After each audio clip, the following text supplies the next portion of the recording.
Welcome to the Animation Industry Podcast. My name is Terry, and once my best friend and I made a life-sized papier-mâché unicorn named Sugar Pants, who unfortunately died a tragic death by bonfire.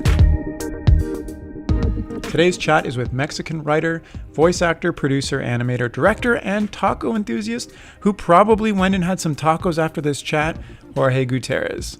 Jorge is most well known for directing the feature film The Book of Life, as well as creating Nickelodeon's El Tigre, The Adventures of Manny Rivera. In our chat, he's going to share the exact path he took from college to gain enough credibility to become a director, and how he made The Book of Life happen when no studio wanted to touch it. But first, this episode is sponsored by the awesome team at startastudio.com. Start a Studio is a new online school focused on the business side of animation. They have both free and paid courses, an online community, and downloads to help you succeed in your animation career and build your own cool, creative, and viable animation studio. You can use the unique discount code AIP, as in Animation Industry Podcast, in their checkout to save 20% on their popular Pro Studio Startup course. So whether you're looking to up your freelance game or plan and launch your own animation company, check out startastudio.com. Now let's jump into the chat. So hi, Jorge. Thanks so much for coming on the podcast. How are you? Terry, thank you so much for having me. I'm super honored. This is great. I looked at your insane list of how many people you had, and it's pretty remarkable. So of course I have to do this. Well, thank you so much. I'm really excited, but I'm just going to interview everybody forever until I know everybody. So somebody commented yesterday that they can't wait for episode 1000. I was like, all right, see you in 2041. I mean, my favorite thing is, you just told me the story, but how you just dove in fearlessly into podcasting and interviewing people. And, a lot of us in animation, we want to share our stories because it was really hard for us, especially my generation. There was no information, literally nothing. So what you're doing, I think, is such a noble endeavor. So bless you. Thank you so much. That means a lot. And that's exactly what I want to do with this podcast. I kind of want to share, how people in the animation world got to where they are and what they went through and the story that made them who they are. So, you started off in Mexico City, and I listened to your TED Talk recently, and I learned, how you made the move over the border and went to school in the US and all that stuff. So you started off in Mexico, you went to Cal Arts, then you started working in TV and film and, feature films. And this whole time you had this dream to share, your culture through your art and your storytelling, your animation. And you kept hitting, walls and you had to keep convincing people. What kept you going so strong? What's the secret sauce inside of you that really made you persevere with this dream? Because I should just stop talking. I'll let you talk. Well, I being from Mexico and being right next to the US, as you guys know, in Canada, the US is such a powerhouse of entertainment and of, film history and animation and all these things that have happened. And the fact that Canada and Mexico can survive culturally is a big deal. Right? We have a very shiny giant thing next to us. So that's how I feel about Mexican culture. It's the brighter the US is, the more I'm protective and I want to showcase what's happening in Mexico. So that's been my giant inspiration. As someone who grew up loving American movies and American cartoons, I wanted to now give the US something back that looks different than what they sent to the world. So that's been my motivation as an artist. But also, frankly, not seeing people that look like me in movies and cartoons was really sort of a big deal as a kid growing up. Not, I could identify and I could live through these stories of mostly male white heroes. But whenever there was a brown character or a Hispanic character, or Latino character, I would immediately perk up and get really extra excited because it meant someone like me could be in those worlds. And especially in sci-fi, there weren't a lot of Latin people. So it always subconsciously bummed me out because it made me feel like, well, I guess we didn't make it. And then in fantasy, again, the stories that were told weren't looking down to South America that much. And when they were, the Latino characters were always the bad guys or the villains or the sexy love interests. They were never the leads. And they were never they never looked like people like me. So that was a thing that I wanted to sort of do for the next generation, especially as a father, right? I want to give something back to the next generation and go, see, we can all be heroes. It's not about where you're born. It's not about what the skin of your color is. It's about what you do. But you can come from anywhere, and that's basically my story, right? So I go into the U.S. and I'm immediately told right from the bat, because I showed up to CalArts trying to get in with drawings that I thought Americans wanted to see. So I drew, Bugs Bunny and Bart Simpson, everything from Mickey Mouse, all these awful animation drawings. And the teacher, who's not American, he was Hungarian, Jules Engel. He was reviewing the portfolios, and he looked at my stuff, and he just tore me a new one. I was 17 when he reviewed my stuff, and I had also brought, aside from American drawings, I had brought Mexican paintings that I've done, because I wanted to see if I could get into any of the painting schools, because I already loved storytelling and I loved painting and I loved movies, but I honestly didn't think someone like me could do those things. He saw my paintings and he said, this is you. Why did you paint these? And I told him, well, because I wanted to. And he started laughing and he said, that's your voice. That's your voice. And tell me about each of these paintings. So then I would tell him a story behind each one, right? Not why I painted it, but what was in the painting. And he got really excited and he said, these are short films. Make these move and you will do something I've never seen. So I'm letting you into the school, but you can never draw that crappy stuff you think we want to see. I want you to do this stuff.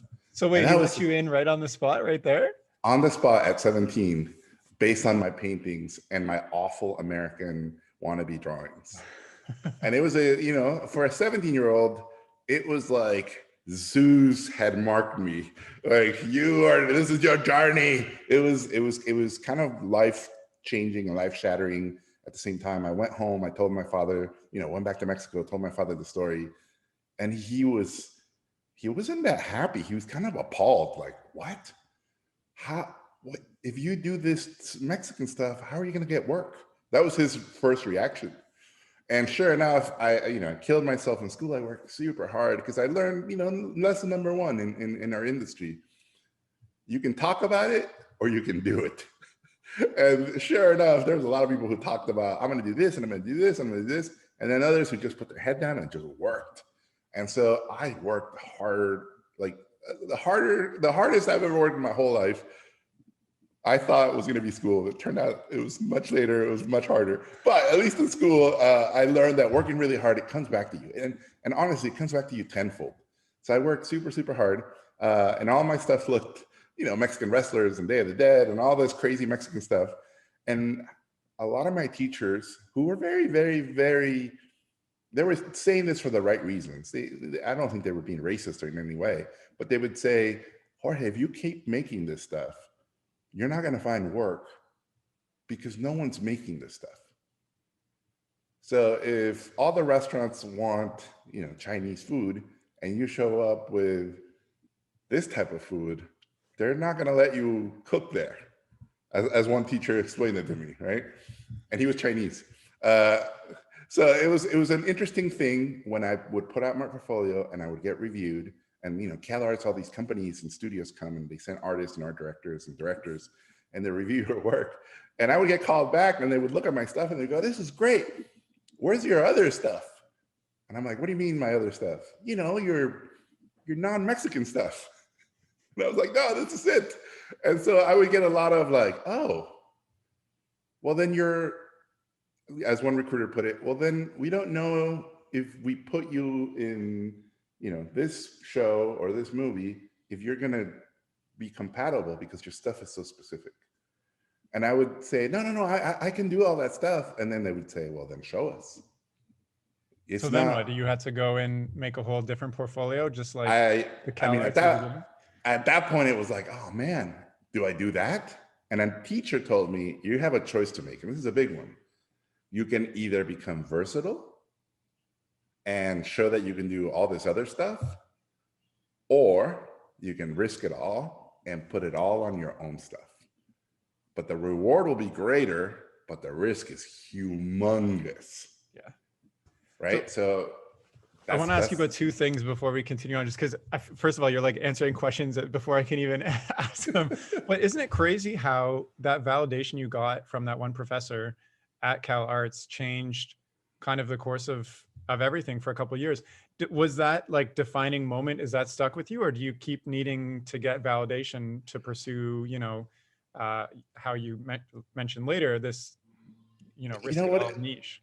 that's a very, I mean, I think about this all the time, but when we're that young and when we're starting out, those teachers, positives and negatives, become so important, right? Because when you're that young, these choices seem humongous.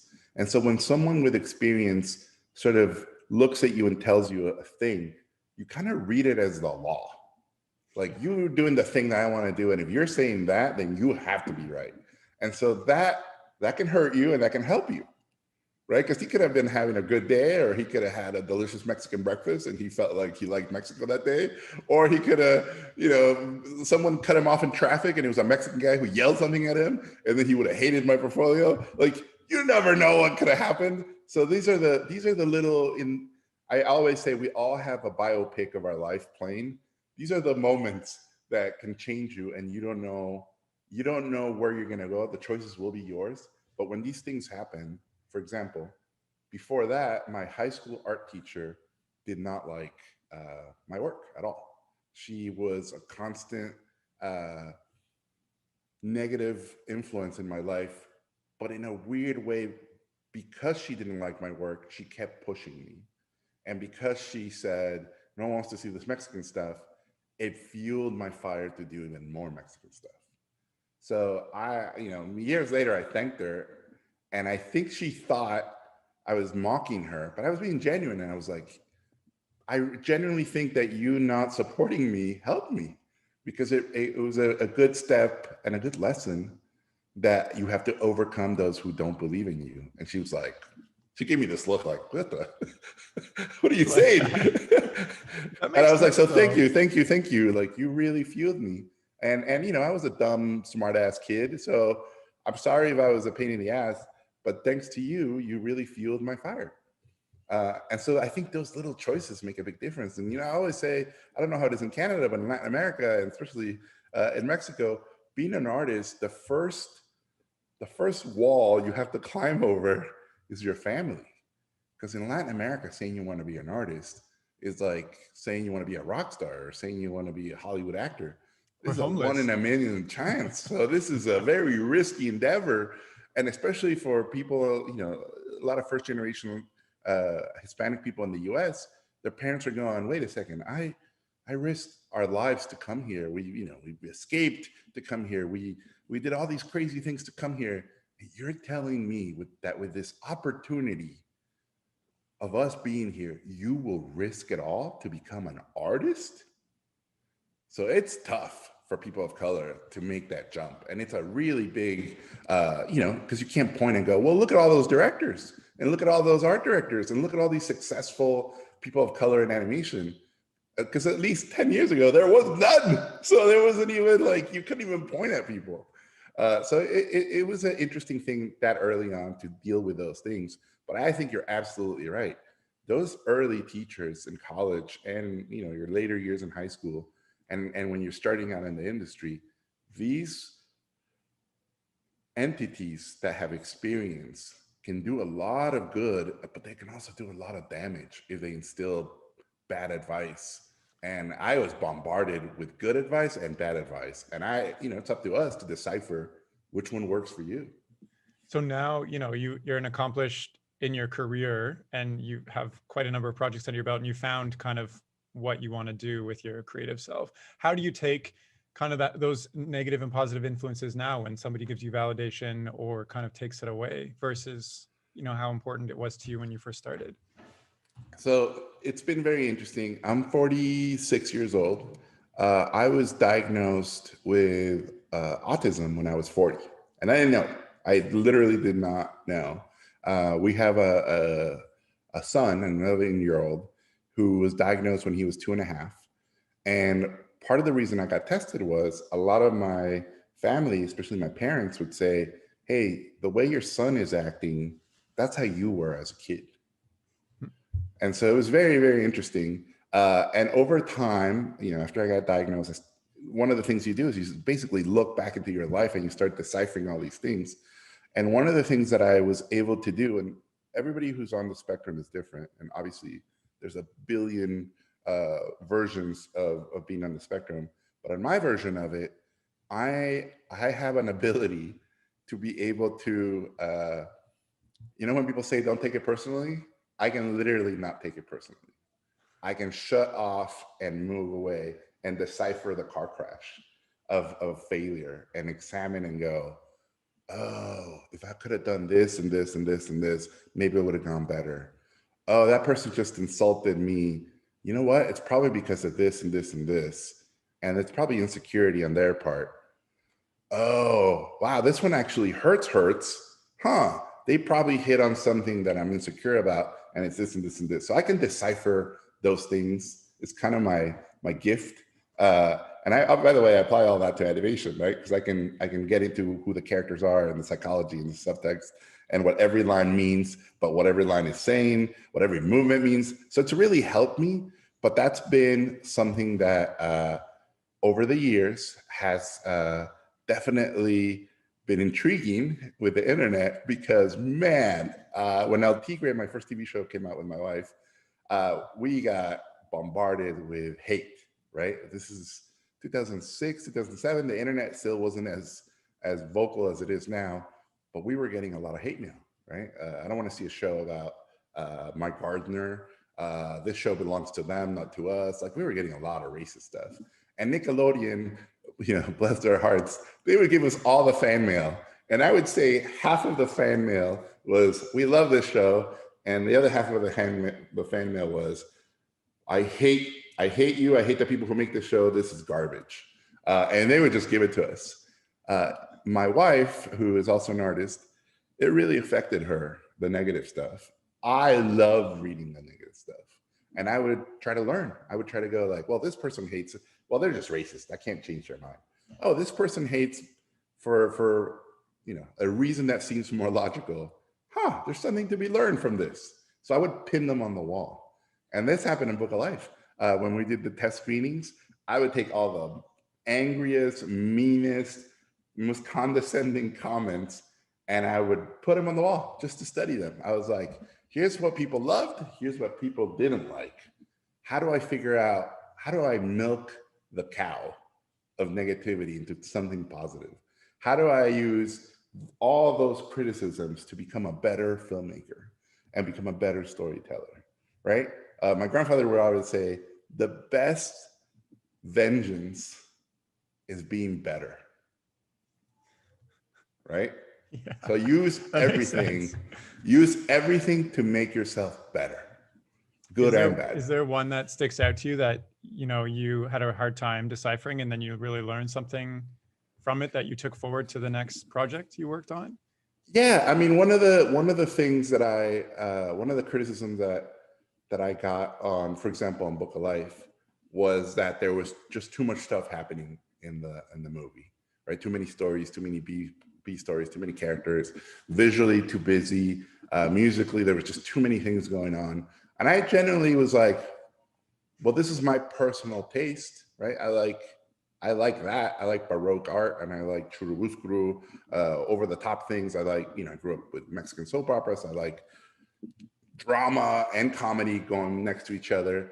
And, I've become friends with film critics who didn't like the Book of Life or wrote negative reviews for the Book of Life, because I literally looked for them and I was like, hey man, I'd love to learn. I'd love to just tell me. And a lot of them were like freaked out by this, by the way, because they're not usually talking to the directors of the movies.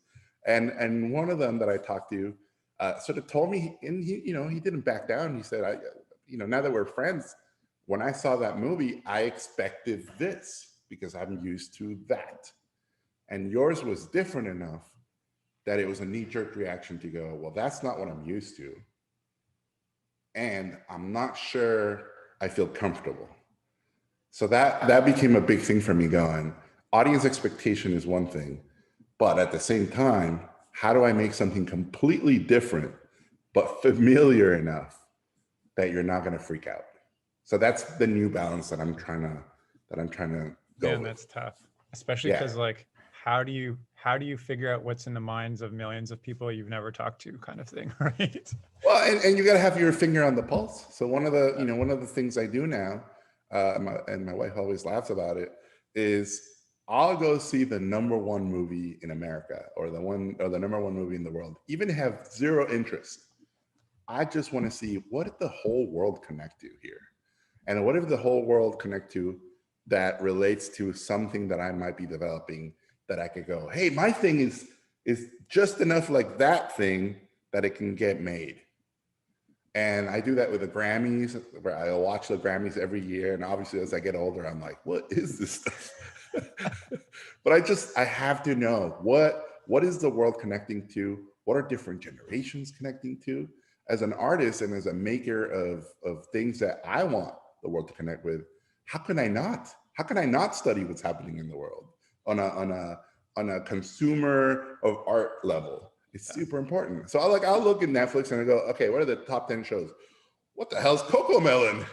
And so I'll watch an episode of Coco Melon, and I'll go, all right, well, I guess, this is the biggest babysitter in the world right now. Isn't it crazy? I've never seen it, but I already know about it because of just hearing the word Coco Melon. And it's like, how does this become in like the human world consciousness? I actually really like what you're saying right now, because I was going to ask you, you had a really tough decision when you're approaching studios at the start of your career at Cal Arts, where you could be versatile or you could kind of follow this artistic path that you chose. And now you're doing a lot of work to, in almost in a different way, make yourself kind of that thing that people want. So take me back to, when you made that decision to say, I'm going to risk it all versus versatility, because also, I'm faced with that all the time. I think students are faced with that in school, because you want a job, you want that security. Every studio is saying, can you do this style? Can you do that style? If you want to work at a studio, you have to make their style. Versus at the same time, everybody wants to do their own style, their own work, their own stories. And not many people get to. And it comes down to like, how big of a risk can you take? How much, Right. How much can you like delay your career? Do you have money or savings that you can work on these things? So tell me about that decision and why you decided, what was the deciding factor to follow this path? Absolutely. So I finished I did my bachelor's and my master's at Cal Arts. I was super lucky. I had a scholarship from the Mexican government and a scholarship from Cal Arts. So I basically went to school for free. So I'm very privileged. I look back and I'm like, holy cow, I had no idea how lucky I was. When I graduated, and by the way, I love stop motion. Stop motion was my love.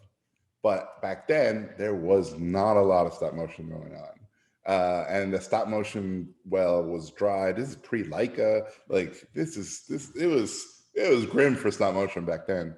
And 2D was something I liked, but 2D animation was literally dying on the feature animation scale, and CG animation was exploding. Right, Toy Story had come out. All the studios were jumping to CG animation. So I forced myself to learn CG animation in school, and I did not enjoy it at first. It took me a long time to get comfortable with it. I finished my little student short, which was supposed to originally have been in stop motion, but I did it in CG. It's called Carmelo, and you can look it up online. That little short. Everybody listening to this should. Yeah, that thing took me 3 years to make. It won the Student Emmy, and I got to go to the Cannes Film Festival and show it there. I mean, that student short changed my life. I always say, that's your presentation card. That's your first intro to the world. If your student short can win awards, a little window opens in Hollywood and in the industry. At that point, I started getting, well, obviously I applied everywhere. I started getting job offers because of CG to be a previs artist and to do basically previs because they liked the filmmaking and they liked my camera use, and my animation was it's not very, it's just enough to tell the story. And then at that time, the best job, I had I'll tell the story, but I had a job offer to work on episode 1 at Lucasfilm, right out of school, to work in the previous department. And this is, before episode 1 came out, which we didn't know was going to not be that great. So we just assumed it could have been the greatest movie of all time. The biggest hype movie in existence, basically. Yeah, the biggest hype movie of all time. And so they said, we'd like to hire you. And I did all the phone call interviews.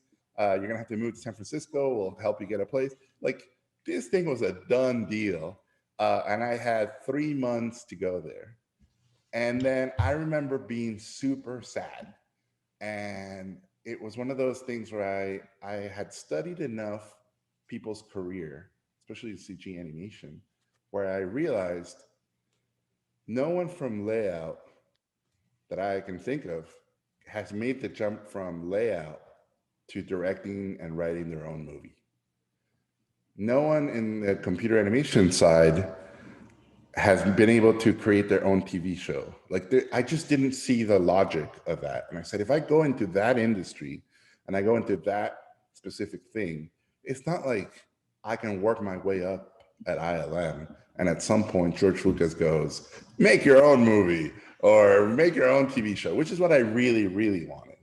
Yeah. So knowing I had 3 months, right, until the job started, I taught myself Flash. And I was seeing all these super crappy internet cartoons popping up everywhere. And I said, well, I can make an internet cartoon. So I made my own little internet cartoon with my wife and my friends from school. I made this little thing about a Mexican wrestler who fights skeleton mariachis. And, after spending 3 years making a short, I must have spent 2 weeks making this thing, put it up online. It got 20,000 views in one night. Which was a huge deal back then. It's like 2 million views today.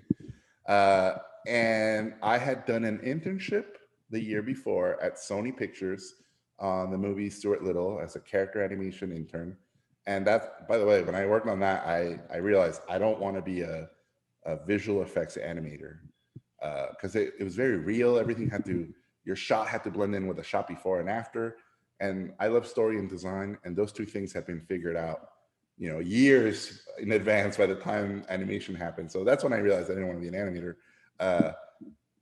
The people who had been my bosses there saw my internet short, forwarded it all around the studio, and Sony at that time was going to open a digital entertainment site. So I got called in and they said, we like your short. We want to buy your show. We want you to make 36 of these things. Good news, you get to write them, you get to direct them, you get to voice them, you get to do the music, you get to animate them. Basically, just like you did the first one, but we'll give you money to make it. And we'll sponsor your visa, which Lucasfilm was willing to do too. So I was ecstatic, and I had to sit down and go, all right, this is literally the same choice I've had before. Do I go to Lucasfilm and work on Star Wars and make more money, or do I take a chance and go to Sony, but I get to work on my own thing, but it's risky because it might not go well? Of course, I took Sony, and I'll never forget the Lucasfilm recruiter basically, wagging her finger at me and saying, you will regret this for the rest of your life. That's how the phone call ended. So cut to opening night, episode 1. I'm there with my friends, and I'm shocked, right? I'm like, you've told everybody this is what I could have worked on. I could have worked on. As soon as Jar Jar comes out and he starts like, woo! I was the only person in the theater cheering. Yeah! Oh my God. I went to Sony, and that started my career as a creator, because once a studio labels you as a creator, that's it. You're a creator. It's happened, right? Yeah. Someone spent that money, and I made, we were supposed to make over 30 of these. I only got to make 9 because they shut down the division. But at that point, I had directed and written and created a show for Sony. So immediately I had a manager, and the manager goes, well, now that you made something for Sony, in the eyes of Hollywood, a studio took a risk on you and it paid off.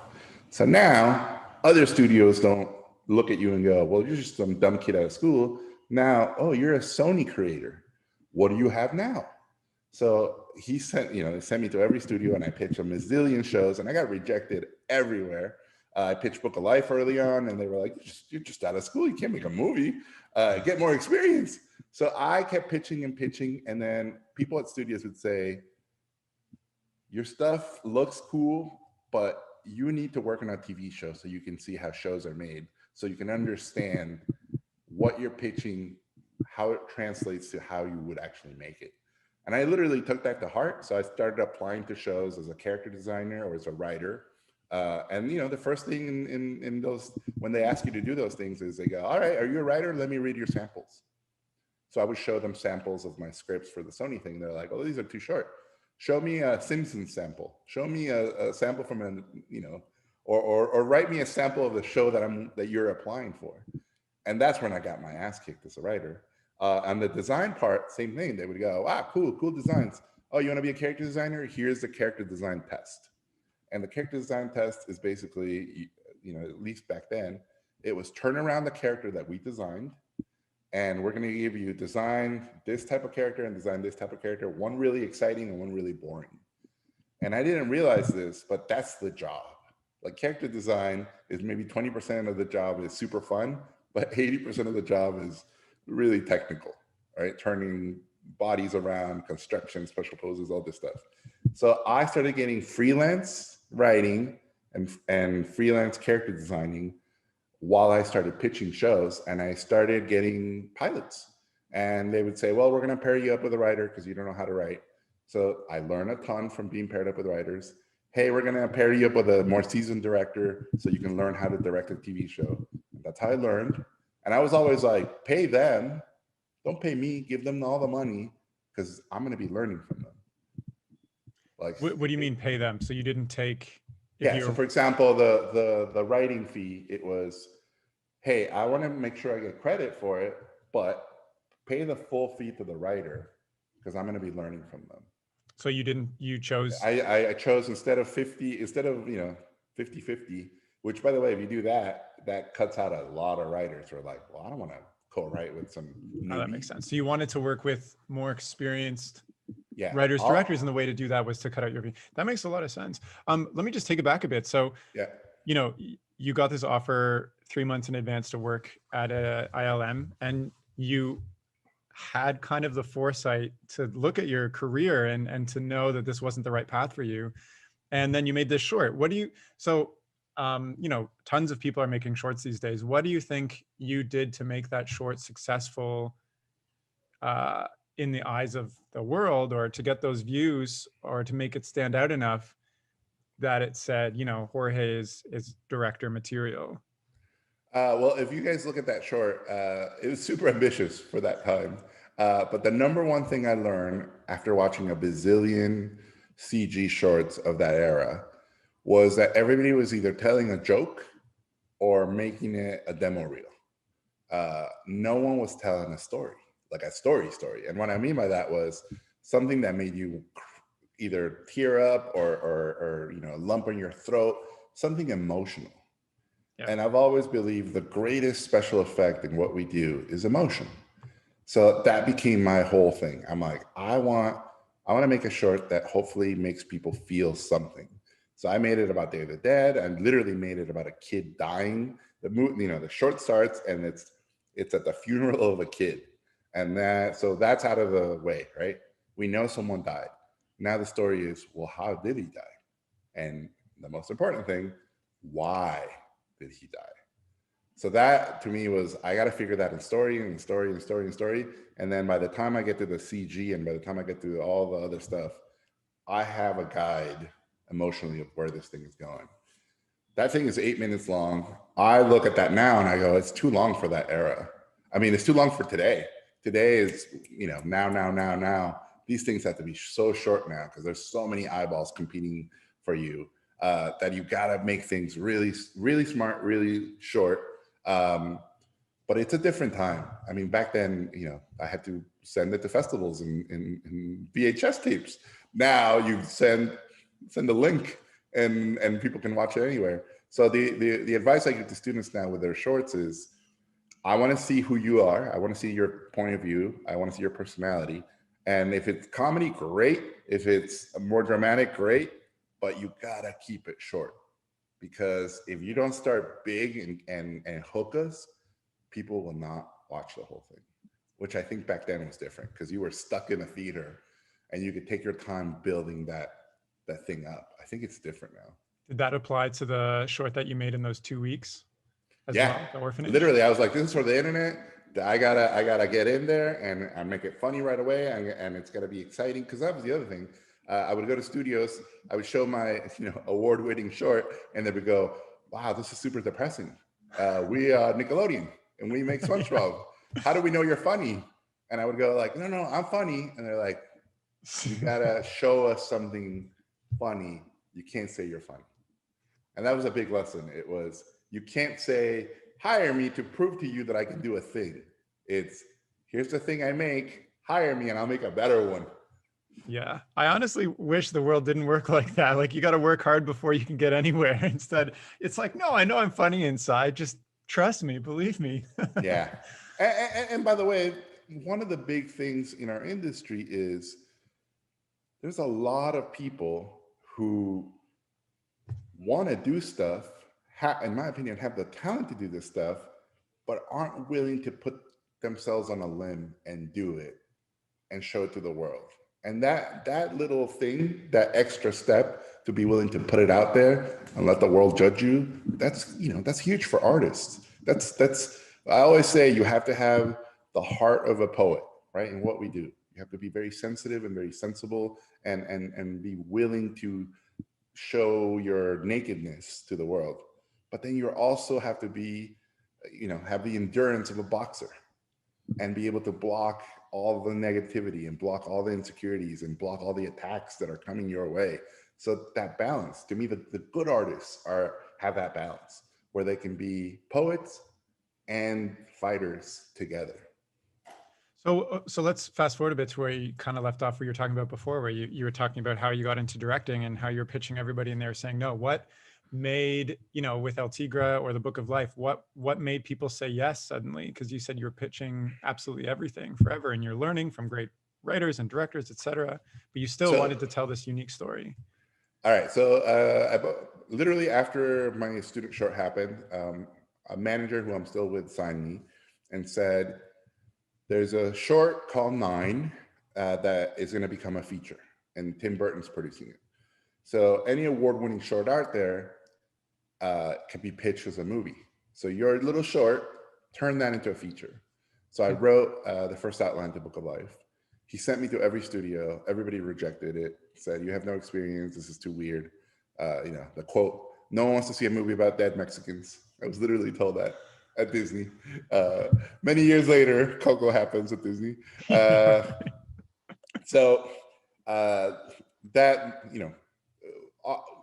I kept growing and people would go, well, how are we going to let you direct your pilot if you've never directed a pilot? And I would go, no, but I directed these internet shorts. All right, we'll pair you up with a seasoned director so you can learn. Hey, you're not going to write this. You've never written a pilot. Well, I wrote all this other stuff, pair me up. So that was my trick, right? Basically. Eventually, El Tigre happens. And El Tigre, this pilot, we had an incredible seasoned director, Dave Thomas, who's a genius and now directing Kid Cosmic on Netflix. Everybody should check it out. And I learned a ton from him, but I also learned sort of the reality of production. And it's your ambition can only happen if it's producible. Because there's nothing worse than you have an idea of something and then you try to cram it into a budget and a schedule that will make it awful. Because then that's not the fault of the budget and the schedule. That's your fault. So that was the first time I learned my ambition has to be producible. And obviously I'm going to push the envelope and try to go a little bit, try to get a little bit more, but it can't be based on 40 times what I'm given. So that was a huge, huge lesson. And I realized also, as I was starting to work in the industry, there's a lot of directors who didn't care about that stuff. And there was a lot of creators who didn't care about that stuff. And they would burn their crews, they would burn their budget, they would burn their schedule. And if their shows were hits, the studio forgave them. And that to me was, I don't have that privilege as a minority. I can't do that. So I'm not going to burn my crew. I'm not going to, if I'm given a budget and I'm given a schedule, I'm going to make you the best thing ever. Like El Tigre literally was, you give me that budget and I will make you, especially at that time, the best looking Flash show ever made. And we went all in. I mean, it was insane. After that, you start getting a reputation, because that's the other thing, right? Studios start going, wow, that creator is really responsible. That creator, their crews love them. Wow, that creator plays well with the network.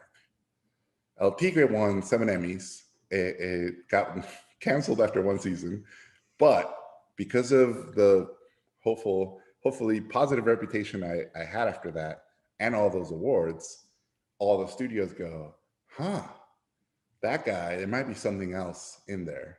That didn't work, but he more than earned the right to get another shot. So I started doing all these other pilots. DreamWorks called me in and said, hey, we want to make a Day of the Dead movie. Do you know anyone who wants to make one? And I was like, I pitched to you guys literally, 7 years ago. Like, we're talking to you right now. and so I took the exact outlines, a 40-page outline. I ripped off the first page, printed out a new page with a new date, the same outline that they had said it was amateurish and macabre and just too weird. 7 Emmys later, they read the same exact outline and they go, this is so original and unique. Were they surprised at how fast you turned it out? They definitely were. And of course, that was a huge lesson, right? It's who it's coming from, especially at that stage, is almost more important than what the thing is. Yeah. Right? So I went to DreamWorks and they were like, well, you've never written a movie, so we're going to give you a feature writer. And again, I was like, let me write it with my writing partner from El Tigre and pay us the Writers Guild minimum. And if you guys hate it, fire me and get a big name feature writer. And they were like, really? I'm like, yeah, I'll be the first one to go, all right, let's get some fancy name. And we didn't get that far. At some point, they wanted to change the movie so much that I quit. And it was a huge deal to walk away. And it was one of those moments where you go, all right, in order for my movie to go forward, and back then it was going to be a $160 million movie. They wanted a lot of changes that I wasn't prepared to make at that time. They wanted it to not take place in Mexico. They didn't want bullfighting in it. They wanted it to be a hip hop musical with Lin-Manuel Miranda. I mean, this is pre-Hamilton, pre any of that stuff. So I honestly didn't see that movie in my head. And I kept saying to them, look, if you guys want to make that, that's great. I'll go see that. But I'm not going to make that. That's not my movie. So I quit, and they were shocked that I walked away. But Jeffrey Katzenberg was super cool. He let me keep my rights. And so after time went by, my wife got pregnant. We had 2 more pilots, one at Nickelodeon, one at Disney, didn't go. Out of nowhere, this little studio in Dallas came out called Real Effects. And they said, hey, we don't have $160 million, but we have $25 million. And we think you can make this movie for 50. So if you come with us and you help us find the other 25. So they reached out to you? Yeah, they reached out to me. They said, when I was an intern at Sony, one of the animators, Brad Booker, went on to become a development producer at Real Effects. And by the way, he became the producer of the movie. So those connections early on all paid off. So Brad Booker says, come to Dallas. We've never made a movie. You've never made a movie. You believe in us, we'll believe in you. We'll let you write it and we'll let you direct it. So I found it incredibly ironic that I had left Mexico to make stuff about Mexico, and now was having to leave Hollywood to make a Hollywood movie. So we had that choice, right? The stuff we talk about all the time. we had a choice. Do we stay in Hollywood and I just keep grinding at the Hollywood system to try to get something made? But the way my movie is supposed to be made, it will not happen in Hollywood. Or do I throw caution to the wind? And we had a 2-year-old at that point, and we moved to Dallas. We'd never even been to Texas. And we go to a studio that's never made a movie, and we try to get our movie made there. And we try to find $25 million. And we try to find a big name producer like Guillermo del Toro. And again, it was just like that choice in school. Do I bet on the safe bet, or do I bet on me? That's crazy. First of all, I'm just curious, how did you get, you only had $25 million. How did you confirm that extra $25 million? I'm assuming you reached out to every producer in the book. We go over there. They gave me a year to write the script and do a lot of visual development. We put together a presentation package to woo a big name director. A big name producer. So of course, Guillermo del Toro was my number one choice. It was super hard to get a meeting with him. He fell in love. He fell in love with the movie, and it was one of those, honestly, dreams come true. As a kid, I've had, it was like meeting Santa Claus, and Santa Claus basically said, "Go to the toy shop and pick whatever you want." Having Guillermo by my side as a producer and as a collaborator, and eventually as a friend, was incredible. And then going to pitches with him, because after he became attached to the producer, then we would pitch the movie to other studios. And seeing studios laugh and fall in love with a movie, but then say pass, was another huge lesson. Because I thought, in my head, I was like, if they're telling Guillermo no, they're telling this, larger than life presence in cinema no, how can I take that stuff personal if he's not taking it personal? Yeah. And he would say, when they tell you no, make sure it's for the right reason. And what that meant was there were studios that would go, look, in order for us to make this movie, we're going to have to make it so commercial that you guys are going to be unhappy. So we'd rather not do that, because we'd rather keep a good relationship with you. So eventually we pitched to Fox, and Fox at that time was wooing Guillermo for other projects. And the head of Fox was very friendly. And they said, we'll do it. We'll, as long as Guillermo is mentoring Jorge, we will throw in the other $25 million, and we will handle marketing and distribution and blah, blah, blah, blah, blah. And that's where the other 25 came from. Nice. So it's crazy. It was like, winning a game with 17 Hail Marys in a row. That's what Making Book of Life felt like.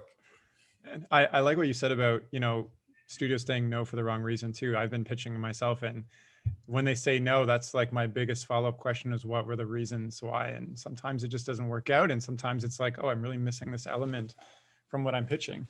But okay, so I want to ask you about, have you reached your dream as a director? But first, you've been through a lot of ups and downs and tough decisions, and people pulling you in different directions, and even having to quit a dream job potentially. What is that thing that keeps you on the path to become what you are and what you do, that keeps your head above water and say, this is how I make this decision for the right reason? It was the way, it sounds super cheesy, but it was the way I was raised. It was one of these things that was instilled in me. I have a grandfather who did a lot of amazing things. And as a kid, he sat me, it's a story I tell all the time. He sat me down when I was 6 years old, and he had 2 shots of tequila. I obviously never had tequila. And he said, Jorge, it's time for you to learn the meaning of life. And I was like, oh, this is it. And he said, Jorge, in life, there's 2 types of Mexican men. They're the machos, and they're the super machos. And I was like, oh, the Mexican Zen, what is this? And what, grandfather, what is the difference? And he said, the macho men, they get in fights. They live life to the extreme. They do terrible things. The super macho men, they control themselves. They know when to say no. They know when to take risks. And when there's a path in front of them, they know how to get through. I was like, what? He goes, yeah, let me tell you more. The macho men, they cheat on their wives. They cheat on their girlfriends. They even cheat on their mistresses. I was 6, right, when he's telling me this. I was like, what? And he's like, the super macho men, they're loyal forever. True love is theirs. So I was like, grandfather, are you super macho?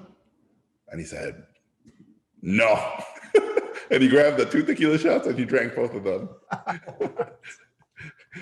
And he said, but you, Jorge, you can be super macho. Being super macho is not a destination.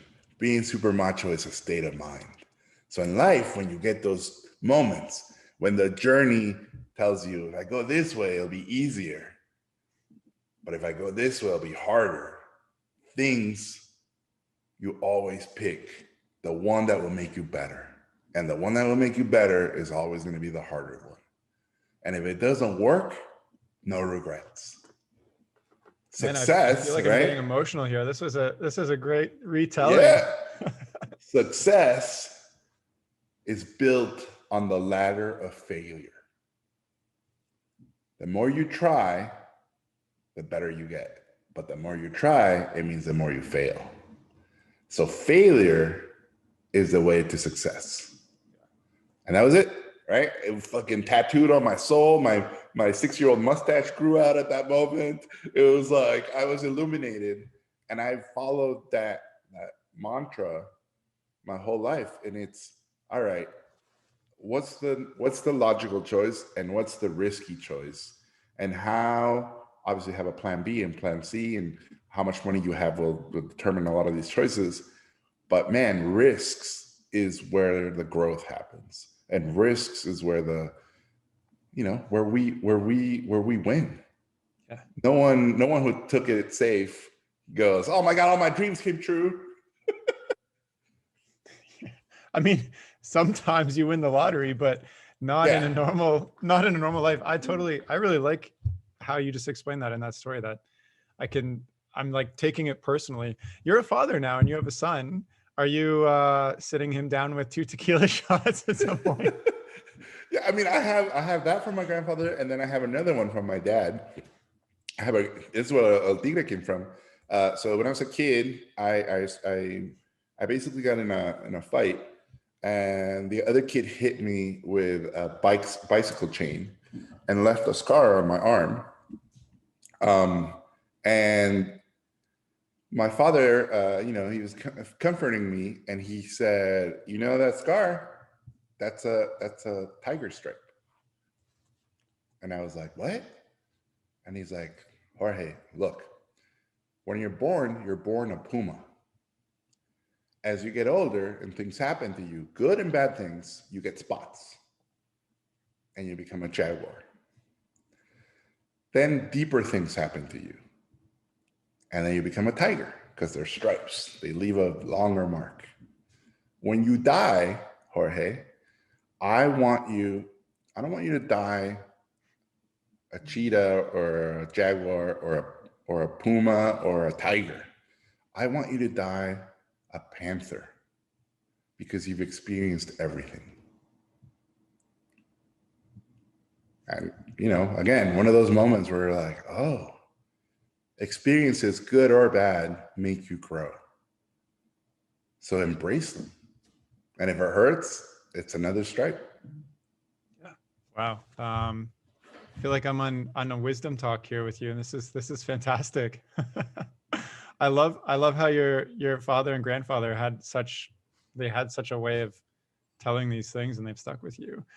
So I'm wondering, how is being a director? Have you achieved this dream that you sought to achieve, and is it everything you wanted it to be? It's been interesting because I didn't set out to be a showrunner, and I honestly did not set out to be a director. I set out to make my stuff. And the only way to make my stuff was to become a director and was to become a showrunner. So I guess the job position wasn't the thing that drove me. It was making the thing that drove me. And now all the stuff that I'm making at Netflix, it's the same thing. I want to make this. And in order to make this, I need to learn this and this and this. So that's basically what's driving me. I have friends who are a little more focused on the craft position. So they're like, I'm a director. I need to option a book and I need to be paired up with a writer, but my energy and my focus is on directing. Uh, and then I have other friends who go, well, I'm a creator. Here's my idea, and then I sell my idea, and then someone else can make it, but I create. I'm not there yet in my head. I need to create it and I need to direct it. I need to see it all the way through. Yeah. And I see these things like when I pitch, people joke about this stuff, but when I pitch, I go in my head, I've seen it. And I'm just telling you about the thing I've seen. And it's like with your friends where you see a movie before them and you go, oh my God, I just saw this thing. And it was about this, and then this happened. And then at the end, before anybody knew it, this happened. That's how I pitch, right? And the same thing with a TV show. Oh my God, you got to see this show. It's about this, and then this, and then this, and that, and that to me, art of pitching is a whole different topic, but that is as artists, that's what we do, right? We want to communicate, and we want to communicate complex ideas, and we want to communicate stories, and we want to communicate a little bit of us through our work. And so I, as a director now, I just feel like I'm an artist. I'm a fully realized artist. I'm completely overweight, but I feel like my heart has a six-pack. I've never been more comfortable with the craft. I've never been more comfortable with my storytelling. I have a ton to learn. I have so much left to learn. I'm studying all the time, films and movies and series all the time. But with the resources that I'm being given right now, man, I'm getting to make literally all my dreams come true. And I'm 46. It only took, I graduated when I was 25, so it only took 20 years. But it's been remarkable, and I know how blessed and how lucky and how privileged I am to be in this position. But man, there's nothing that upsets me more than when family or my friends who are not in the industry go, "Oh, you are so lucky.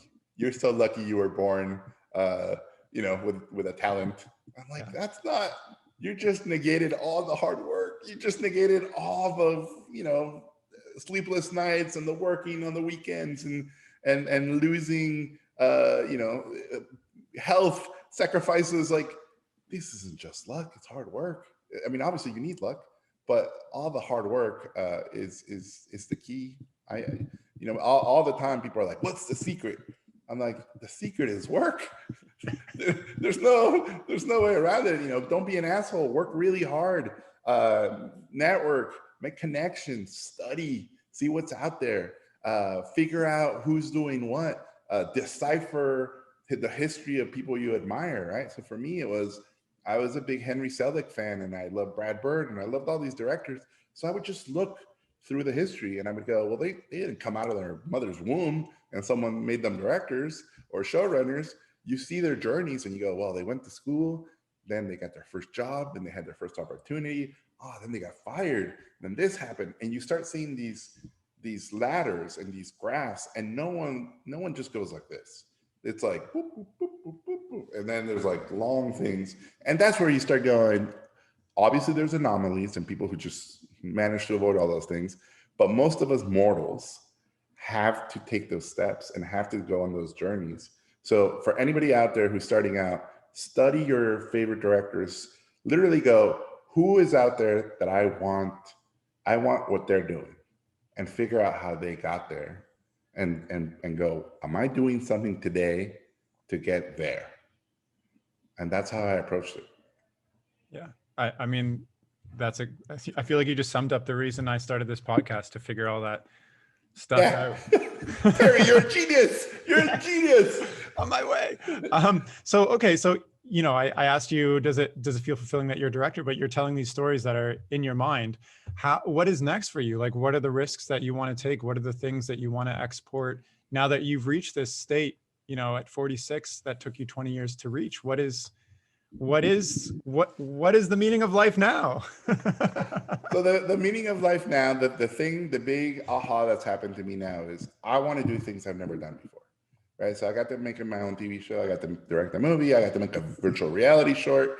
My and the Three is the first limited series I've ever done, where it's a 9 episode, 4.5 hour movie. And then after that, they haven't announced any of the other stuff, but I'm basically doing things I've never done before. I just signed a big deal to do interactive and preschool and adult. So those are all things that I've never been able to do that Netflix is allowing me to sort of go into those worlds. But the big one, honestly, the big one that's happened to me is as important as a result of what we make is, I'm now at a point in my career where I am more interested in the process. So I want to collaborate with artists and I want to make something great, but the collaboration and the process to me is now more important than the result. So instead of, for example, I'd rather make something really good and have an incredible experience and have everybody who worked on it have a great time than say make something perfect and have Yeah. everybody be miserable. Yeah. Right. So at my age, I know now that what matters is family and personal time and health and the things outside of what we make. One of the biggest ironies of our industry, which I hate, is that a lot of the things we make are about families staying together or people staying together, when behind the scenes we are doing the opposite and families are falling apart and relationships are being broken and people's health is being questioned and destroyed. So that's been a big new thing for me, enabling. I love giving people the shot, from this to supervisor, from supervisor to lead, like basically helping people jump up, because that's what happened to me.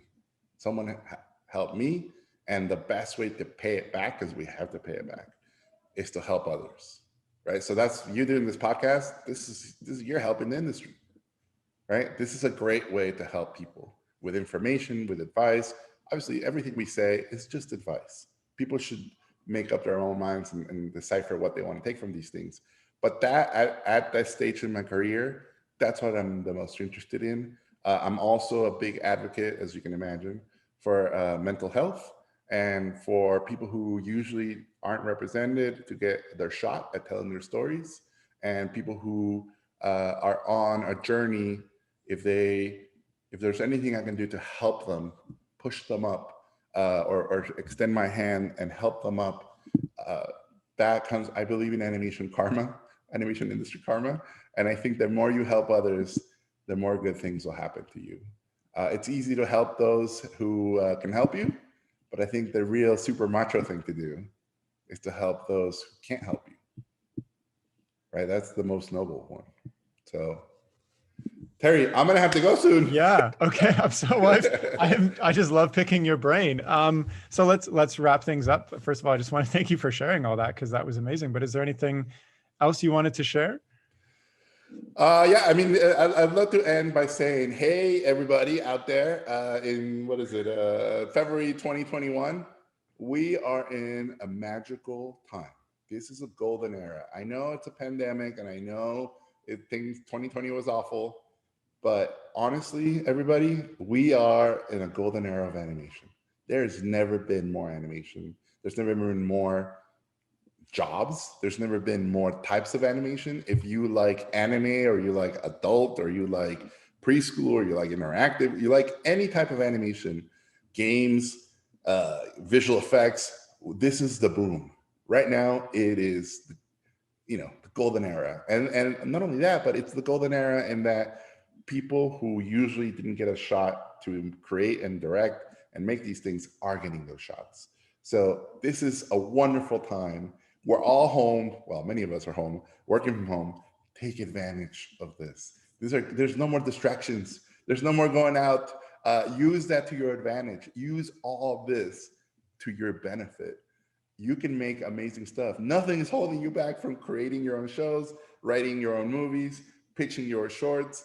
If you're working for a studio, make sure you work on your own stuff on the side. If you want to be a creator, don't don't lose this amazing magical time we're living through. This is incredible. This is a once in a lifetime moment. Take advantage of it. So I encourage all of you, go out there. You can be macho, but I know you have it in you to be super macho. Famous last words. Well, thank you so much for coming on the podcast. I really appreciate your time. And if you're listening and you want to follow Jorge or get in touch with him, you can check out his Twitter, Instagram. I'm going to include those links in the description of this podcast. And that's all for now. Thanks so much for listening. Okay, bye.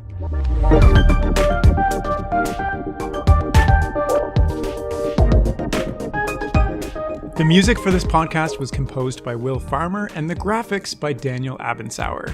I encourage you to look them up if you enjoyed their work.